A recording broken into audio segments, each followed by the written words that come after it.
is not a men versus women video, to be honest, so let's just completely assimilate in characteristics. So to have no shame like a man, you have to ask for help, demand respect, and believe you deserve everything that you want. Shame is the gremlin who says, you're not good enough. The thing to understand about shame is it's not guilt.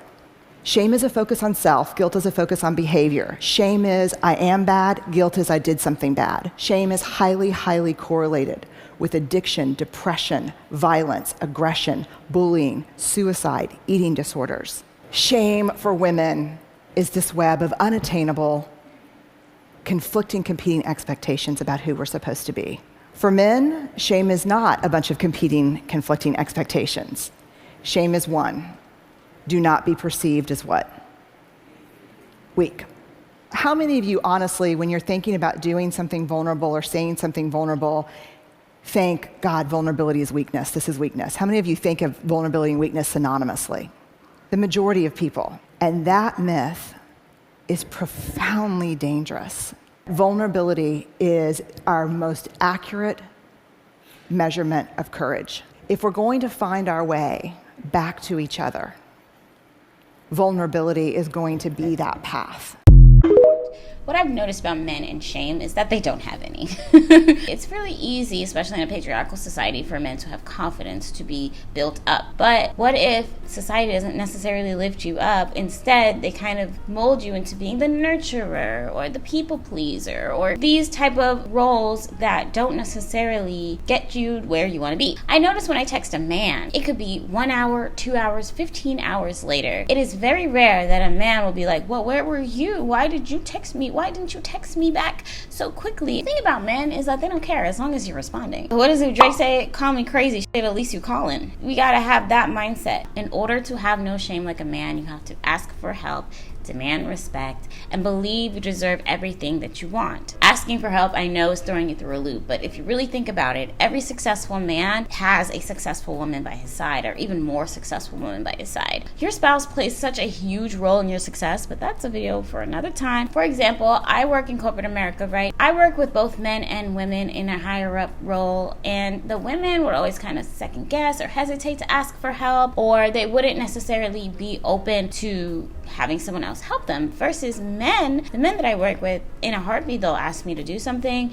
and they want it to be done at that particular time, and it doesn't matter if it's 5 o'clock, if it's 5:05, they will ask, and because they believe that they will receive it, they will get it. And I'm not saying to be that audacious, but I do think that that level of assertion is needed in order to have no shame. If you ask for help, be prepared to receive that help. A lot of us would avoid asking for help in general. We're taught to be so independent, so nurturing, and really be for other people. But when you ask for help, you're actually asking for yourself. I think it's really easy to lose ourselves in the whole aspect of asking for help. It's supposed to benefit us, and if that person wants to do it, they'll do it. If not, keep it moving. Even the president of the United States, all these presidents have had wives, and not just any type of wife. They've had spectacular wives that could really help them elevate their socioeconomic status, even though their status is so much higher. Men get help from women all the time, but men also get help from other men. There's so many people who get grants, scholarships, loans from banks, from the government, from anywhere, because they ask for the help. And it's really nothing else other than that. Although I do know there are some social and societal nuances as to whether people will get approved for loans and things like that. But just the fact that men don't even hesitate to ask is where we have to be. In order to succeed, you have to think of yourself as someone who deserves help and wants it and needs it, and just ask for it. No man has gotten as far as he has without asking for help, whether it be from his family, from his friends, from his colleagues, from his peers. Another way that we should all have no shame like a man is that we should demand respect. Men demand a lot of things. Let's really be real and clear about that. But respect is definitely one of them. I know a lot of people say, oh, respect isn't given, it's earned. The hell it is, okay? You should never let anyone disrespect you for any reason. I don't care what it is. Absolutely demand your respect. If someone disrespects you, absolutely clock it. And don't feel bad about it, because you are the most important person in your life. You have to navigate the world in a way that says, I am important. And the only way that you can be important is if people respect you and you respect yourself. So absolutely demand the respect. Whether it be your mother, your father, your sister, your brother, friends, colleagues, whoever, strangers, don't let anybody disrespect you. If you have to block your own family members, block your own parent for 4, 5, 6 months because they thought that they could talk to you like a child and you're a whole adult, absolutely do it.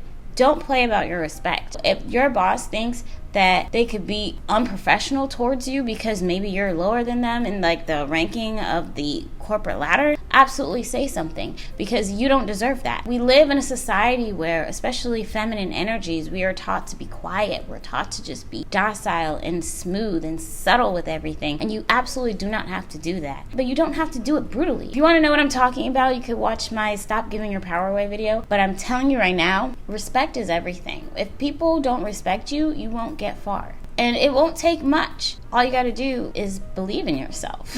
If you are a type of person that removes yourself because of disrespect, or you clap back because of disrespect, or you do both, because sometimes both is necessary, just know that if you remove yourself, you have to keep yourself removed, because there has to be consequences when someone disrespects you. You can't say that you respect yourself and then you turn around and be like, oh, it's okay, and you go back to the person that disrespected you, or you're still in the vicinity of someone who disrespected you. No. And the most important nugget of having no shame like a man is believing you deserve everything that you want. I haven't met a man that doesn't believe he doesn't deserve something. This is the part where you are audacious. This is where you're like, yeah, I deserve this. If you like an iced latte every day with 2 pumps of caramel and you can afford it, you absolutely deserve it. You should get it. And like, that's just it.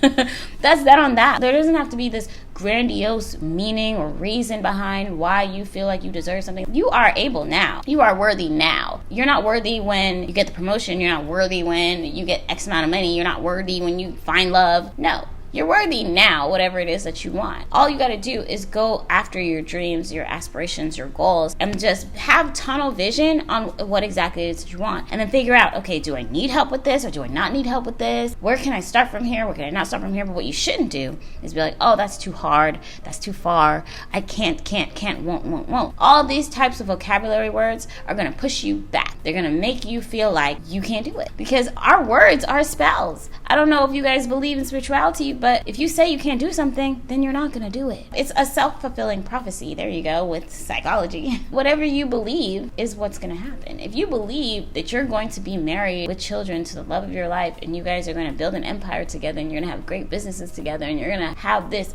amazing life, then that's gonna happen. But if you think, oh, I'm never gonna find love, I'm never gonna find the career that I really want to be in, or all my friends, all they do is talk crap about me and they never do anything and blah blah blah blah blah, then yeah, that's what your life is going to be, and that's how it's going to end up. But if you're a type of person that goes after what you want, meditation helps, affirmations help, literally everything and anything else other than complaining helps. You have to change your mindset first to believe everything that you want. Because of the way society is built around men, that is something that reinforces all the things that they want and need. Because men also want those same things. Don't let them lie to you. They want the family. They want the career. But because society is built up for them to succeed more, we're going to have to figure it out. And this is not a men versus women video, to be honest. This is more of like, how can we both become cohesive together to where, oh, right, you are very strong and courageous. I want to be very strong and courageous. So let's just completely assimilate in characteristics. All right, do you have shame like a man? Or do you not have shame like a man? Let me know in the comments below. And yeah, bye. Thanks.